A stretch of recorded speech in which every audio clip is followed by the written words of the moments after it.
ಬಹಳ ಕಷ್ಟ ಇದೆ ಕಾನೂನು ಒಳಗಡೆ ಅಂತ. ನಮ್ಮಲ್ಲಿ ಇವರೊಂದು ಸುರೇಶ್ ಬಾಬು ಅವರು ಇವಾಗ JDS ನ ನಾಯಕರು ಹೇಳಿದ್ರು. ಇವತ್ತು ನಮ್ಮಲ್ಲಿ ಹೇಳ್ತೀನಿ, ತುಮಕೂರಿನಲ್ಲಿ ಕಾರ್ಪೊರೇಷನ್ ಜಾಗ 2 ಎಕರೆ ಪೋಡೆ ಆಗಿಲ್ಲ, ಏಕಾತ ಮಾಡಿ ರಿಜಿಸ್ಟರ್ ಮಾಡಿಸ್ಬಿಟ್ರು ಕಾಂಗ್ರೆಸ್ ಆಫೀಸ್ಗೆ 2 ಎಕರೆನ. ಎಲ್ಲಿ ಹೋಗ್ತಿದೆ ಇದು ಅಂತ. ಬೇರೆ ಬಡವರು ಕೊಡೋದಕ್ಕೆ 108 ಕಾನೂನುಗಳು, ಶ್ರೀಮಂತರಿಗೆ ಕಾಂಗ್ರೆಸ್ ಪಾರ್ಟಿಗೆ ಅಂತ ಹೇಳಿದ್ರೆ ಕಾನೂನೇ ಇಲ್ವಾ? ಲಾಠಿ ಬೀಸಿ ಎದುರಿಸಿ ಅದು ಪೋಡ್ ಆಗದಲ್ಲೇ ಇರೋ ಜಮೀನನ್ನ ತಗೊಂಡು ನಾನು 0 ಅವರ್ ಕೇಳಿದ್ದೇನೆ. ಅದನ್ನ ಮಾನ್ಯ ಸಭಾಧ್ಯಕ್ಷ ಅದಕ್ಕೆ ಅವಕಾಶ ಕೊಡಬೇಕು. ಇದನ್ನ ವಿಸ್ತಾರವಾಗಿ ಹೇಳ್ಬೇಕಿದ್ರೆ ಇದ್ರ ಮಧ್ಯ ನಾನು ಹೇಳಲ್ಲ, ಪ್ರಶ್ನೆ ಬಳಿ ಮಧ್ಯದಲ್ಲಿ ನಾನು ಹೇಳಲ್ಲ.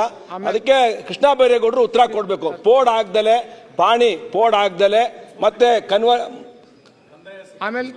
ಕಂದಾಯ ಸಚಿವರಿಗೆ ಉತ್ತರ ಕೊಡಬೇಕು. ಏನ್ ನಡೀತಿದೆ ಸಬ್ ರಿಜಿಸ್ಟರ್ ಆಫೀಸ್ ಅಲ್ಲಿ ಅಂತ.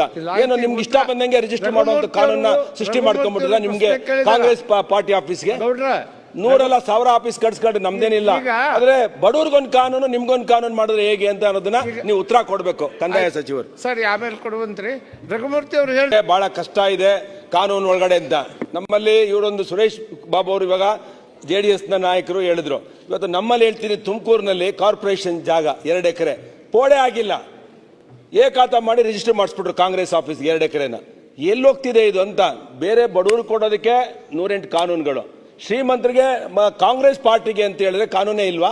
ಲಾಠಿ ಬೀಸಿ ಎದುರಿಸಿ ಅದು ಪೋಡ್ ಆಗದಲ್ಲೇ ಇರೋ ಜಮೀನನ್ನ ತಗೊಂಡು ನಾನು 0 ಅವರ್ ಕೇಳಿದ್ದೇನೆ. ಅದನ್ನ ಮಾನ್ಯ ಸಭಾಧ್ಯಕ್ಷ ಅದಕ್ಕೆ ಅವಕಾಶ ಕೊಡಬೇಕು.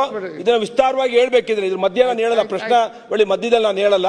ಅದಕ್ಕೆ ಕೃಷ್ಣ ಬೈರೇಗೌಡರು ಉತ್ತರ ಕೊಡಬೇಕು. ಪೋಡ್ ಆಗ್ದಲೆ, ಪಾಣಿ ಪೋಡ್ ಆಗ್ದಲೆ, ಮತ್ತೆ ಕಂದಾಯ ಸಚಿವರಿಗೆ ಉತ್ತರ ಕೊಡಬೇಕು. ಏನ್ ನಡೀತಿದೆ ಸಬ್ ರಿಜಿಸ್ಟರ್ ಆಫೀಸ್ ಅಲ್ಲಿ ಅಂತ. ಏನು ನಿಮ್ಗೆ ಇಷ್ಟ ಬಂದಂಗೆ ರಿಜಿಸ್ಟರ್ ಮಾಡುವಂತ ಕಾನೂನ ಸೃಷ್ಟಿ ಮಾಡ್ಕೊಂಡ್ಬಿಟ್ಟಿಲ್ಲ ನಿಮ್ಗೆ ಕಾಂಗ್ರೆಸ್ ಪಾರ್ಟಿ ಆಫೀಸ್ಗೆ. 100,000 ಆಫೀಸ್ ಕಟ್ಸ್ಕೊಂಡು ನಮ್ದೇನಿಲ್ಲ. ಆದ್ರೆ ಬಡವ್ರಿಗೊಂದು ಕಾನೂನು ನಿಮ್ಗೊಂದು ಕಾನೂನು ಮಾಡಿದ್ರೆ ಹೇಗೆ ಅಂತ ಅನ್ನೋದನ್ನ ನೀವು ಉತ್ತರ ಕೊಡಬೇಕು ಕಂದಾಯ ಸಚಿವರು. ಸರಿ.